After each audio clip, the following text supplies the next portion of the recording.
I, 33F, never thought I would be writing this kind of post, but I need advice about my fiancé John, 40M. We met 6 years ago at a tech conference in San Francisco where we were both speakers.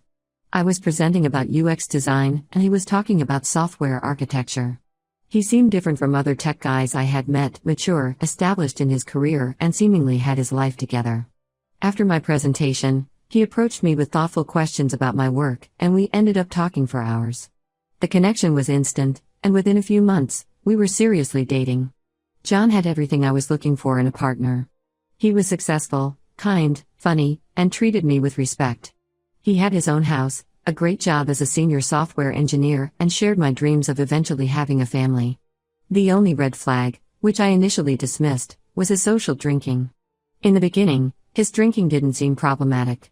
He would have a few beers with colleagues after work or during weekend gatherings with friends. But over time, I noticed it getting worse. He started coming home later and later, sometimes completely drunk. The morning after these episodes, he would be full of remorse, promising it wouldn't happen again. About 1.5 years ago, things came to a head when he missed my father's retirement party because he was too hungover from drinking the night before. We had a serious discussion about boundaries. I made it clear that I couldn't accept this behavior anymore. The constant worry about his safety, the embarrassment in front of family and friends, and the emotional drain of dealing with his drunken state, it was all too much. I explained that I wanted kids eventually, but only with someone who could be a responsible parent. He seemed to really understand and promised to change. Things improved after that conversation. He started coming home at reasonable hours and limited his drinking at social events. When he got a job offer from a major tech company in Germany 2 years ago, it seemed like perfect timing for a fresh start. I was hesitant about moving away from my family and friends, but the opportunity was too good to pass up. I managed to find a job as a UX designer at a small startup in Berlin, though the pay isn't great. The first year in Germany was amazing. We made new friends, explored Europe together, and last Christmas, he proposed during a trip to the Alps. I said yes without hesitation. Everything seemed perfect until 2 weeks ago. It was a Friday night, and John went out with colleagues to celebrate a successful project launch. He promised to be home by midnight. At 6 a.m., he stumbled through the door, barely able to stand. We had a huge fight about it, during which he passed out on the couch. Something about his behavior felt off, different from his usual drunk self. While he was unconscious, I did something I'm not proud of. I checked his phone. What I found made me sick to my stomach. There were messages between him and his best friend Mike about what happened at the club.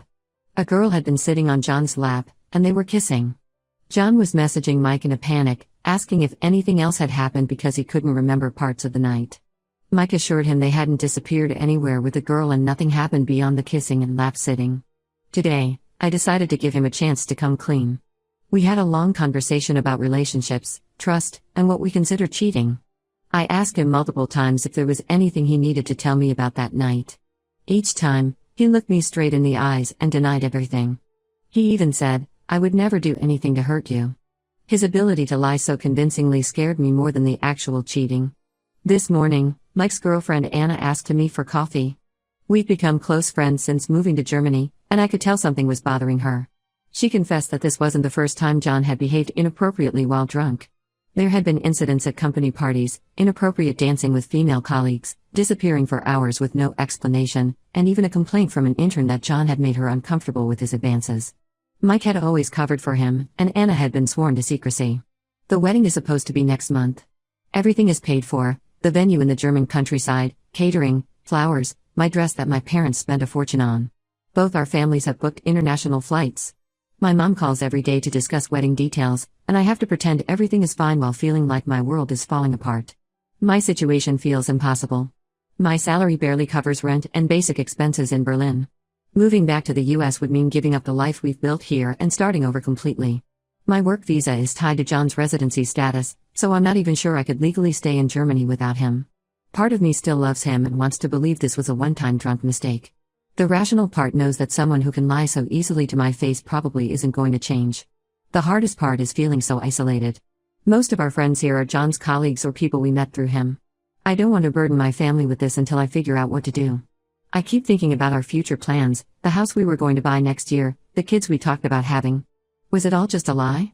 Should I confront him with what I know? Should I call off the wedding and deal with the fallout? If I stay, will I ever be able to trust him again? I'm lost and need advice. For those wondering why I went through his phone, I know it was wrong, but something about his behavior that night felt different. This wasn't his usual drunk self. He was acting guilty and defensive in a way I'd never seen before. I'm not proud of invading his privacy, but I'm glad I did. I just don't know what to do with this information now. How do I handle this? Should I tell him I know everything? Should I wait until after we deal with the visa situation? Am I overreacting to what could have been a drunk mistake? Please help me figure out what to do. Update 1 first, I want to thank everyone who responded to my original post. Your comments gave me the strength to handle what turned into one of the worst weeks of my life. I know many of you wanted an update, so here's what happened. The morning after I made my post, I woke up feeling sick to my stomach but determined to confront John. I had taken screenshots of his messages with Mike and saved them to my phone. I waited until after dinner when we were both home. I started the conversation by asking him again if he had anything to tell me about that night at the club. Once again, he denied everything and started getting irritated about me bringing it up. That's when I took out my phone and showed him the screenshots. His reaction shocked me. Instead of showing remorse or trying to apologize, he exploded in anger about me going through his phone. He called it a violation of his privacy and tried to turn the whole situation around on me. According to him, I was the one who had broken his trust. He tried to minimize what happened, saying he was drunk and couldn't even remember it properly, so it shouldn't count as cheating. When I brought up what Anna had told me about his previous incidents, his whole demeanor changed. He became eerily calm and said Anna was lying to cause problems in our relationship because she was jealous of our success. That's when he did something I never expected. He called Mike right there in front of me, putting him on speakerphone. The conversation that followed revealed more than John probably intended. While trying to confront Mike about telling Anna about the club incident, Mike accidentally let slip about other occasions he had covered for John. There was a business dinner last year where John disappeared with a colleague for 2 hours. A company retreat where he was seen getting too close to a new hire. Multiple nights when Mike had lied to me about John's whereabouts when I called looking for him. I sat there listening to them argue, feeling like I was watching my whole relationship unravel. 6 years of memories were being rewritten in my head. Every late night at work, every business trip, every time he was unreachable, I was questioning everything. I called my parents that night and told them everything. My mom started crying, not because of the wedding being called off, but because she blamed herself for not seeing through John's behavior earlier. My dad, who has always been calm and collected, was furious. He immediately booked a flight to Germany, saying he wasn't going to let me handle this alone in a foreign country. John spent the next few days trying everything to convince me we could work through this. He promised to stop drinking completely. He offered to start couples counseling. He even suggested signing a prenup that would give me financial security if anything like this ever happened again. He kept saying it was just the alcohol making him act this way, that sober John would never cheat on me. But then something happened that showed me exactly who John really was. Anna called me crying last Friday. She had been called into her boss's office and fired. Apparently, someone had made a formal complaint about her unprofessional behavior at intercompany events. She was accused of spreading malicious rumors that were damaging business relationships. It didn't take long to figure out who was behind it. John had called in a favor with her company's CEO, whom he knew from various tech conferences. He tried to destroy someone's career because she told me the truth about him. When I confronted him about it, he didn't even deny it. He said Anna shouldn't have interfered in our relationship and needed to learn a lesson. I packed a bag that night and went to stay with Anna and Mike. Yes, I know it's strange staying with them given Mike's role in all this, but I had nowhere else to go. Mike has been trying to make amends by helping me navigate the visa situation. He admitted he should have told me years ago about John's behavior and feels terrible about enabling him for so long. I've spent the last week canceling wedding arrangements. Most vendors have been understanding after I explained the situation, though we'll lose some deposits. My dad arrived 3 days ago and has been helping me deal with the practical aspects of untangling my life from John's. John's mother, who lives in Berlin, showed up at my office yesterday. She spent an hour trying to convince me that I was overreacting. According to her, all men make mistakes and I'm throwing away a good future over some silly drunken incidents. She talked about how hard it is to find a successful man at my age and suggested I was being too picky. I had always liked her before, but seeing her defend her son's behavior made me realize the apple didn't fall far from the tree. The hardest part has been dealing with our friend group here. Many of them knew about John's behavior but never said anything. Some are now taking his side, saying I'm overreacting and should give him another chance because he was drunk and people make mistakes. Others have completely cut contact with both of us to avoid taking sides. A few have reached out privately to say they support my decision but don't want to be publicly involved. I've lost not just my fiancé but also my entire social circle in a foreign country. John keeps trying to contact me through mutual friends, saying he'll do anything to fix this. He sent flowers to my office, written long emails about how much he loves me, and even tried to get our pastor to mediate. I'm staying firm in my decision to end things, but it's not easy. Every time I think about having to start over at 33, it feels overwhelming. But then I remember those messages, think about Anna losing her job, and realize I'm making the right choice. I'd rather be alone than with someone who can lie to my face and hurt people who tell the truth about him. My dad is helping me look for a new apartment, and I have a meeting with an immigration lawyer next week to discuss my visa options. I'll update again if anything significant happens, but for now, I'm just trying to get through each day and remind myself that I deserve better than this. Update 2. I didn't think I would need to update again, but the situation has taken an unexpected turn that made me feel like I needed to share. After my last update, things had started to look up. I found a job at a larger tech company with better pay, which helped me secure my own visa. My German language skills improved enough to handle daily life, and I even made some new friends through a local expat group. I maintained minimal contact with John, only discussing practical matters through email about returning each other's belongings. Last week, I received a call from a number I didn't recognize. The woman introduced herself as Claire, 35F, and what she told me turned my world upside down again. She and John had been seeing each other for the past 2 years after meeting at a tech conference in Munich. John had told her he was single and living in Berlin for work. They maintained a long-distance relationship, with John visiting her in Munich several weekends a month, always under the pretense of work trips. Claire discovered the truth when she was browsing Instagram and saw our engagement announcement on a mutual friends page. She said she felt physically sick seeing the photos of us together, realizing that all the weekends and holidays John spent with her, he was cheating on me. She had even met his mother several times, who apparently knew about their relationship but never mentioned me. Claire sent me everything, photos of their trips together, hotel receipts, text messages, even pictures from last Christmas when John told me he was at a company retreat but was actually with her in Switzerland. The level of deception was staggering. He had been living a complete double life, maintaining 2 serious relationships in 2 different cities. But the most shocking part of Claire's revelation? She's 3 months pregnant. She found out shortly after discovering John's deception and had been trying to figure out how to handle the situation. When she told John about the pregnancy, his reaction was cold and calculating. He tried to convince her to move to Canada, where his company has an office, offering to pay for everything if she would just keep quiet about the baby. Claire recorded their conversations where John tried to manipulate her into hiding the pregnancy. He told her that her life would be ruined if people found out she had been the other woman, that no one would believe she didn't know about me. He even suggested that the baby might not be his, despite Claire assuring him she hadn't been with anyone else. I was processing all this information when Claire mentioned something that made everything click. She said John rarely drank around her, maybe 1 or 2 beers at most. He always said he didn't like losing control. This was the same man who claimed his infidelity with the girl at the club happened because of his drinking problem. It was all an act. I decided to confront John one last time. I met him at a cafe and played Claire's recordings. For the first time, he broke down completely. He admitted everything, the 2-year relationship with Claire, the other incidents that Mike had covered up, all of it. He said he never intended to marry Claire, that I was the one he really loved, and that she was just a mistake he couldn't seem to end. When I asked about his drinking, he tried to maintain the story about having a problem, but I could see through it now. The drinking had been a convenient excuse, a way to justify his behavior while garnering sympathy. He would act drunk and apologetic when caught in lies, but maintain perfect sobriety when managing his double life. The truth about the club incident came out too. He hadn't been too drunk to remember what happened. He knew exactly what he was doing but played the blackout card when he realized someone might tell me.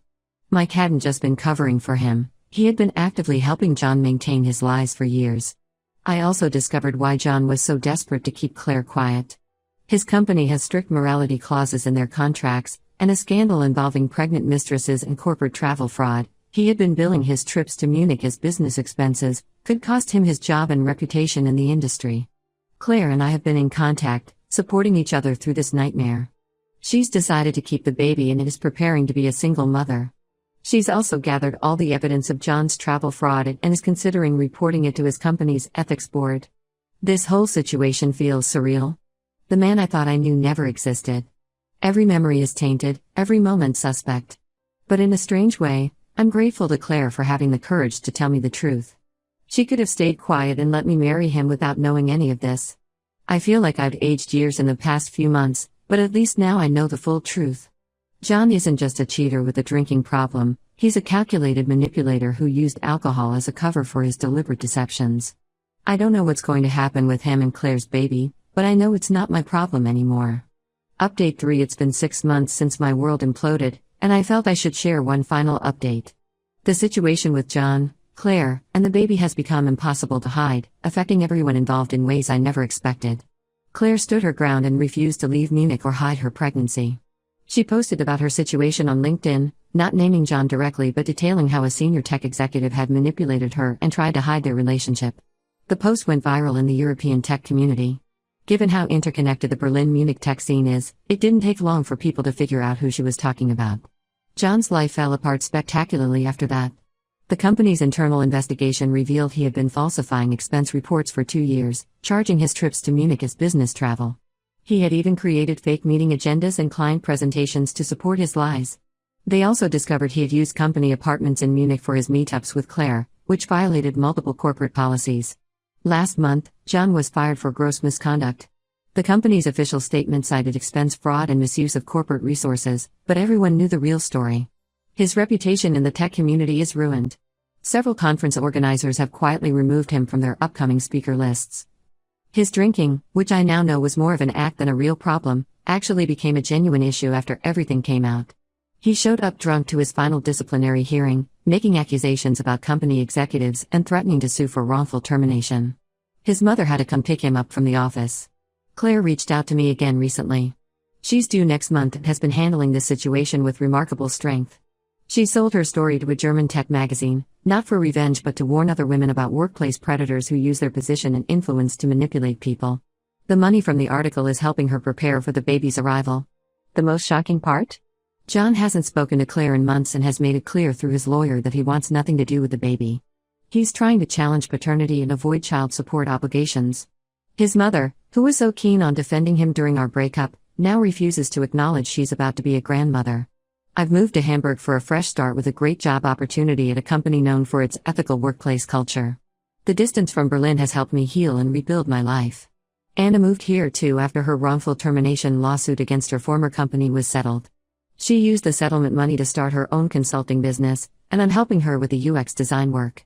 Mike finally broke up with Anna after realizing he couldn't fix what he had done. The guilt of enabling John's behavior for years and watching Anna lose her job over it was too much for him. Last I heard, he's moved back to the US. John is living with his mother in Berlin now, trying to rebuild his career. Some mutual friends say he's attending AA meetings and working with a career coach to rebrand himself. Others say he's just trying to rehabilitate his image to get another high-paying tech job. Either way, it's not my concern anymore. I recently started dating again, and my experience with John has made me much more aware of red flags and manipulative behavior. I'm more cautious but not bitter. If anything, this whole ordeal taught me to trust my instincts and value honesty above all else in relationships. To everyone who supported me through this journey, thank you. Your advice helped me avoid making the biggest mistake of my life. Sometimes I wonder what would have happened if I had gone through with the wedding, living in ignorance while he maintained his double life. The pain of discovering the truth was intense, but it's nothing compared to the lifetime of lies I would have endured as his wife. I won't be updating again unless something major happens. I'm focused on my new life and finally feeling like myself again. Claire and I keep in touch, and I might even meet the baby when it arrives. It's strange how life works out. The woman who was unknowingly my fiancé's mistress has become something of a friend, while the man I thought I would spend my life with is now a stranger.